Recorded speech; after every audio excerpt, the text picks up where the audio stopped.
함께 기도하시고 수요일 예배 말씀 같이 함께 나누겠습니다. 하나님 아버지, 우리가 이 말씀을 듣고 또 하나님 앞에 나아갈 때마다 주님께서 기쁘게 우리의 마음을 인도해 주시고 말씀을 믿고 그 말씀대로 하루하루 살아갈 수 있도록 주여 인도하여 주시옵소서. 주님께서 인도해 주시는 하루하루 사는 모든 우리 꿈꾸는 교회 성도들 위해 주님께서 은혜를 더해 주시길 간절히 원하오며 예수님의 이름으로 기도드렸습니다. 네, 오늘은 에베소서 2장 11절에서 18절의 말씀을 가지고 신자의 특기를 발휘하라 라는 제목으로 말씀을 전하고자 합니다. 지금 국제 뉴스에는 이스라엘이 팔레스타인 지역의 하마스를 공격하고 있다는 내용의 뉴스가 탑뉴스로 나오고 있습니다.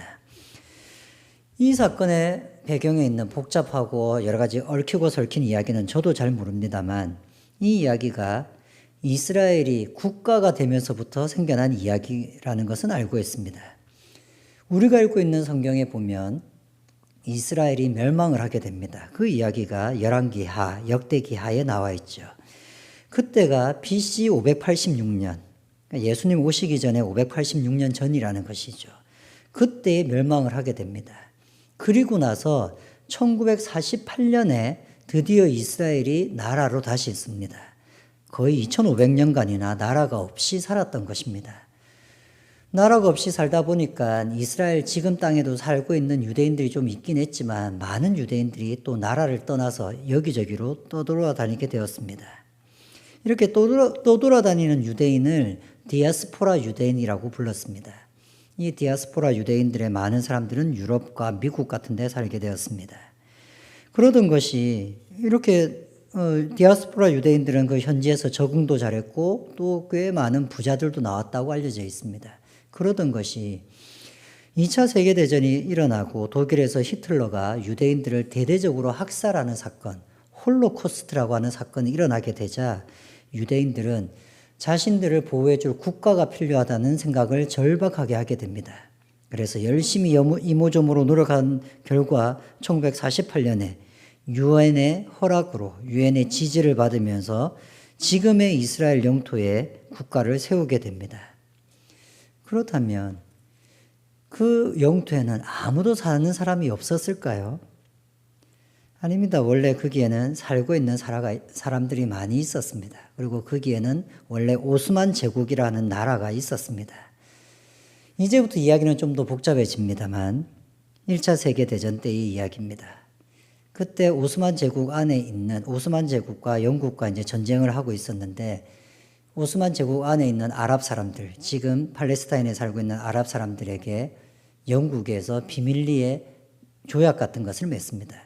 이 전쟁에서 오스만 제국 안에서 폭동같이 반란을 일으키고 우리한테 유리하게 해준다면 전쟁이 끝났을 때에 독립을 도와주겠다, 지지하겠다라고 얘기합니다.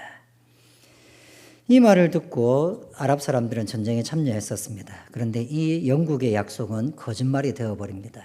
왜냐하면 결국 1차 세계대전, 2차 세계대전은 미국의 참전으로 다 끝나버리게 됩니다. 미국이 참전하게 되었고 그리고 미국을 통해서 이스라엘은 유엔의 힘을 발휘해서 그 땅을 이스라엘이 차지하게 됐기 때문이었습니다. 이런 복잡한 사건들과 그 은밀한 사건들 가운데서 나라가 생겼기 때문에 이스라엘은 나라가 생겼기 때문에 어쩌면 이스라엘 사람들은 원래 거기 있던 사람들과 사이좋게 살거나 아니면 좀 땅을 나누어 가지고 아랍 사람들의 땅, 이스라엘의 땅 이렇게 나누어도 괜찮았을 겁니다. 아랍 사람들은 땅을 나누기를 원했었습니다만 그러나 이스라엘은 그렇게 생각하지 않았습니다. 그래서 그 땅을 놓고 계속 싸우게 되는 것이었습니다. 이스라엘은 굉장히 자본도 많았고 또 문화적으로나 여러 가지 기술이 발달되어 있었기 때문에 빨리 자립하는 나라가 되었습니다. 그러나 반면 그 근처에 있던 아랍인들은 하나로 연합하기조차 힘들었던 부족이 다 흩어져 있는 그런 오합지졸 같은 연합체였습니다. 마치 그랬기 때문에 다윗과 골리앗과 싸움처럼 이스라엘은 군대와 전투기와 미사일 같은 것으로 전쟁을 한다면 아랍 사람들은 소총과 돌멩이와 새총 같은 것으로 싸우는 싸움이 된 것이었습니다. 아니 어떻게 이렇게 주변 사람들과 계속 싸우겠습니까? 이게 하루 이틀도 아니고 1948년부터 있었던 일인데요. 왜 이스라엘은 주변에 있는 민족들과 조금도 화합하지 않고 주변 사람들과 이렇게 목숨을 걸고 계속 싸우는 것일까요?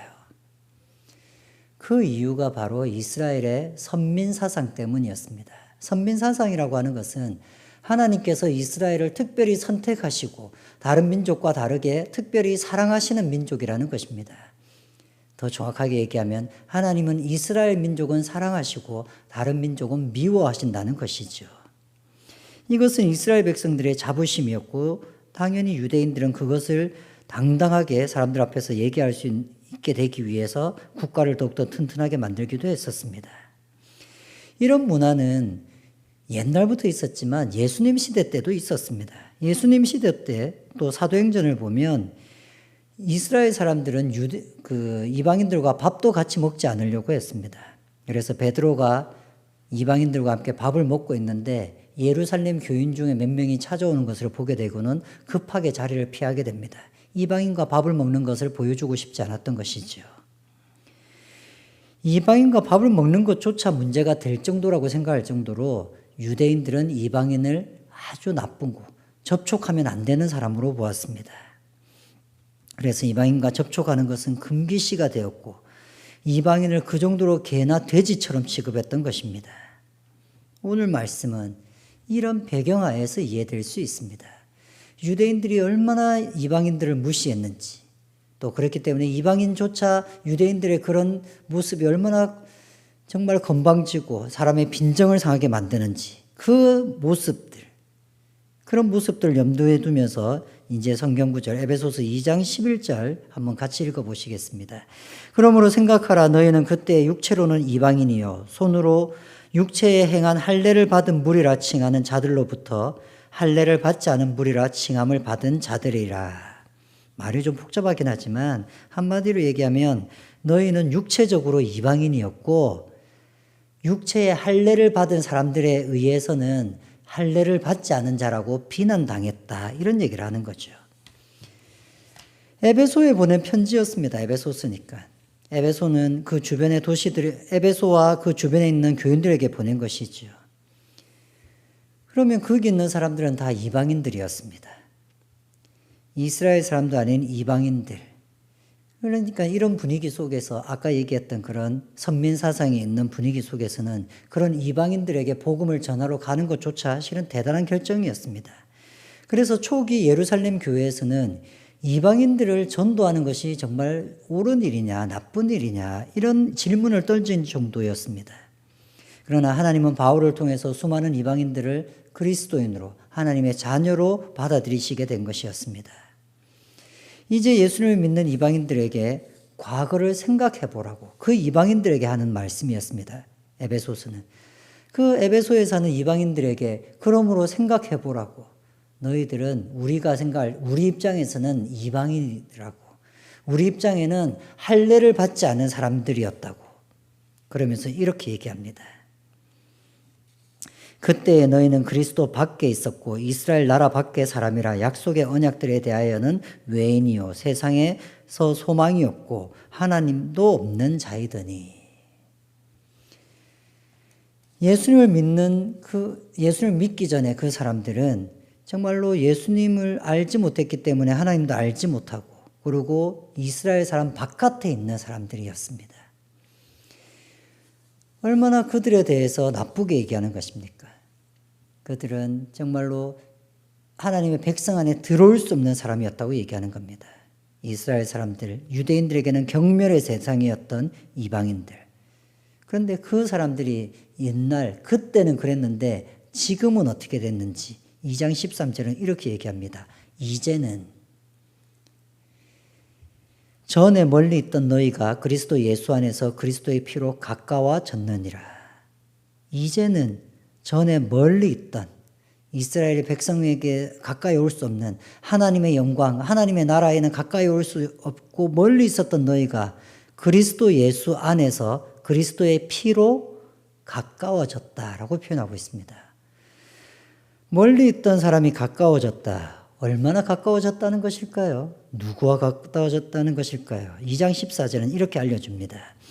그는 우리의 화평이신지라 둘로 하나를 만드사 원수된 것 곧 중간에 막힌 담을 자기 육체로 허시고 그는 예수님은 우리의 화평이 되셔서 둘로 하나를 만드사 여기서 둘이라는 것은 이방인과 유대인입니다.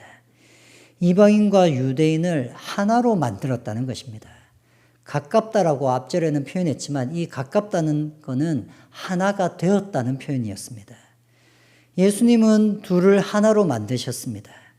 그것을 이렇게 표현하죠. 원수된 것, 곧 중간에 막힌 담을 자기 육체로 허시고 예수님이 십자가에 달려서 돌아가신 것을 자기 육체로 이방인과 유대인 사이에 막힌 담을 헐어버리신 것이다 라고 표현하고 있는 것입니다. 십자가에 죽으신 것은 유대인만을 위해서 죽으신 것은 아니었습니다. 또 십자가에 죽으신 것은 이방인만을 위해서 죽으신 것도 아니었습니다.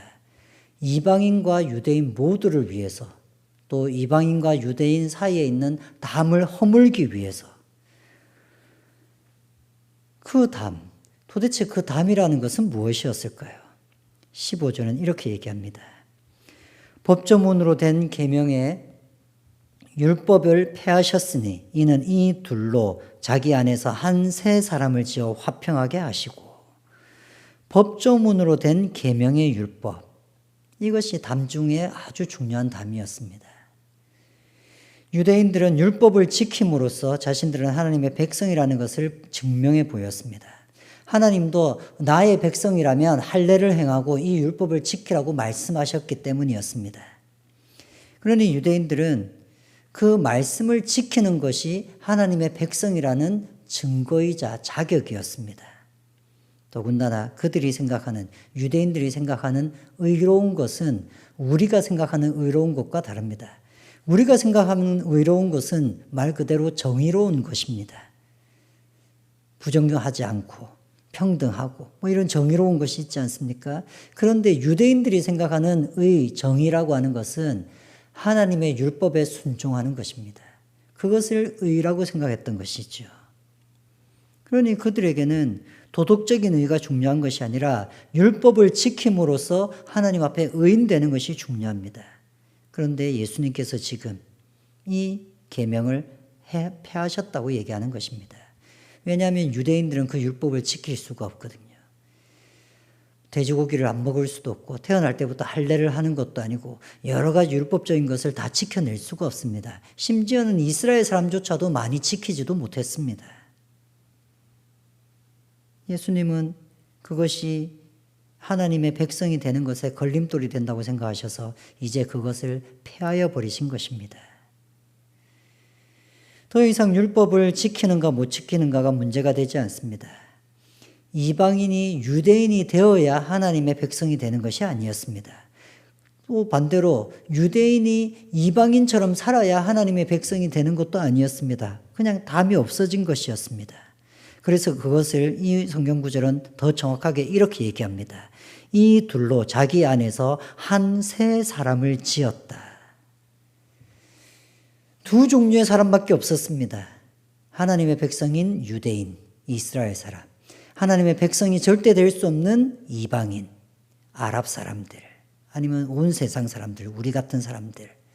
이 두 종류의 사람밖에 없었는데 이제 새로운 사람을 만드셨다는 것입니다. 한 세 사람을 지으셨습니다. 새로운 종류의 인종을 만드신 겁니다. 새로운 민족, 새로운 백성, 새로운 인종이 생겨난 것입니다. 우리가 그런 인종인 것이죠. 새로운 백성. 왜 이렇게 새로운 민족, 새로운 인종, 새로운 백성이 필요하셨을까요? 그 이유나 혹은 그 목적이 16절부터 18절에 나오는데 16, 18절만 제가 읽어드리겠습니다. 또 십자가로 이 둘을 한 몸으로 하나님과 화목하게 하려 하심이라 원수된 것을 십자가로 소멸하시고 17절을 넘기고 18절로 가면 이는 그로 말미암아 우리 둘이 한 성령 안에서 아버지께 나아감을 얻게 하려 하심이라. 한 몸으로 하나님께 화목하게 하기 위해서 우리를 새로운 인종으로 만들었다는 겁니다. 이방인도 아니고 유대인도 아닌 이제 새로운 사람, 새로운 한 사람을 만드셨는데, 새 사람을 만드셨는데, 그 사람을 만드신 이유는 하나님과 화목하게 하기 위한 것이라고 합니다. 그래서 이 새로운 사람이 한 성령 안에서 아버지께 나아감을 얻게 하겠다는 것입니다. 아버지께 나아갈 수 있게 만들었다는 것이죠. 둘을 한 몸으로 하나님과 화목하게 하기 위해서 예수님은 십자가에 달려 돌아가신 것이었습니다. 예수님이 십자가의 의미를 이렇게 에베소서는 얘기하고 있습니다. 예수님을 믿는다는 것은 이렇게 새로운 사람이 된 것입니다. 이것을 새로운 피조물이라고 얘기하는 것이죠. 이렇게 새로운 피조물을 만드신 이유는 하나님과 화목하고 그래서 하나님 앞으로 항상 자유롭게 나갈 수 있게 하기 위해서 그런 새로운 존재로 만들었다는 것이었습니다. 말하자면 그리스도인은 하나님과 화목한 사람입니다. 우리의 특징은 도덕에 있지 않습니다. 우리의 특징은 아주 지혜로움에 있지 않습니다. 우리의 특징은 하나님과 화목하다는 것에 있습니다. 그리고 우리는 하나님과 사이 좋을 뿐만 아니라 언제든 하나님 앞에 나아갈 수 있는 존재가 된 것입니다. 이것이 새 사람이고 이것이 새로운 인류고 이것이 새로운 하나님의 백성입니다. 피조물이라는 단어는 만들어졌다는 뜻입니다. 우리가 새롭게 만들어진 존재, 새로운 피조물, 이 성경 구절로 유명한 것이 고린도후서 5장 17절입니다. 아마 대부분 이런 구절을 들어보셨을는지 모르겠습니다. 고린도후서 5장 15절은 그런즉 누구든지 그리스도 안에 있으면 새로운 피조물이라 이전 것은 지나갔으니 보라 새 것이 되었도다. 많은 성도님들이 이 성경 구절을 읽으면서 죄책감 같은 것을 느낍니다. 내가 예수님 믿고 나서도 달라진 게 하나도 없는데 내가 새로운 피조물이라고 내가 할 수 있을까? 그런데 이 성경 구절 고린도후서 5장 17절 뒤 이어서 이런 구절이 있는 것을 여러분 아시는지 모르겠습니다. 이 구절들을 보시면 우리가 방금 전에 읽었던 에베소서 성경 구절과 거의 동일한 이야기를 하고 있다는 것을 알게 됩니다. 우리가 새로운 피조물인 이유는 하나님과 화목하게 되었기 때문에 새로운 피조물이었습니다. 고린도후서 5장 18절 제가 읽어드리겠습니다. 모든 것이 하나님께로 났음에 그가 그리스도로 말미암아 우리를 자기와 화목하게 하시고 또 우리에게 화목하게 하는 직분을 주셨으니. 그리고 20절로 제가 넘어가겠습니다. 그러므로 우리가 19절 곧 하나님께서 그리스도 안에 계시사 세상과 자기와 화목해 하시며 그들의 죄를 그들에게 돌리지 아니하시고 화목하게 하는 말씀을 우리에게 부탁하셨느니라. 그리고 20절은 이렇게 얘기하죠. 그러므로 우리가 그리스도를 대신하여 사신이 되어 대사 이런 것이 되죠. 하나님이 우리를 통하여 너희를 권면하시는 것 같이 그리스도를 대신하여 간청하노니 너희는 하나님과 화목하라. 새로운 피조물이라고 얘기하시면서 우리가 화목하게 된 존재니까 다른 사람도 하나님과 화목하게 만드는 대사의 직분을 감당해야 된다라고 말씀하신 것이었습니다. 새로운 피조물의 특징은 하나님과 화목하다는 것입니다. 그리스도인은 새로운 인종입니다. 그리스도인이 제일 잘하는 것은 하나님과 화목한 것입니다. 제일 능수능란하게 하는 우리의 제일 큰 재능은 뭐냐면 뻔뻔하게 하나님 앞에 나가서 하나님 앞에 친한 척하는 것입니다. 그것이 예수님이 우리에게 주신 특권이었습니다. 우리 보고 하나님께 당당하게 나아가라고 십자가에 달려 돌아가신 것이었습니다. 그것을 하라고 예수님은 자신의 육체로 그 담을 허무신 것이었습니다. 이것이 우리의 특권이고 우리의 특기입니다. 그리스도인은 그렇게 살아가야 되는 것이죠. 우리나라 궁궐 중에 왕이 진물을 보는 경복궁이 있는데 그 경복궁의 여러 건물 중에는 왕이 진물을 보는 건물이자 국가의 중요한 행사를 하고 또 보통 외국 사신이 오면 맞이하는 곳이 있습니다. 근정전이라고 하는 것이죠. 가장 중심에 있고 중요한 건물 중에 하나입니다. 그 근정전이라는 그 이름의 뜻은 정도전이 지었던 이름입니다. 정도전이 근정전이라고 이름을 지었는데 정도전이 왕에게 그 이름을 지으면서 천하의 일은 근면하면, 그러니까 부지런하면 잘 다스려진다. 그래서 근면하면서 잘 다스리면 정치할 때 정이니까 잘 다스리면 잘 다스려진다. 부지런하면 잘 다스려진다. 라는 뜻에서 근정전이라고 이름을 붙였습니다. 정도전은 그래서 왕에게 부지런하게 다스리라고 충고하면서 이렇게 충고를 합니다. 그러나 임금으로서 오직 부지런해야 하는 것만 알고 무엇에 부지런해야 하는지를 모르면 부지런하다는 것이 오히려 번거롭고 까다로움에 흘려 보잘것없는 것이 됩니다. 이렇게 얘기를 합니다. 그냥 부지런하라고 아무데나 막 부지런하면 오히려 그것이 번거로운 것이 되고 그 부지런하는 것이 아주 보잘것없는 것이 됩니다. 그러자 왕이 질문합니다. 그럼 도대체 무엇에 부지런해야 되는가? 그러자 정도전은 이렇게 얘기합니다.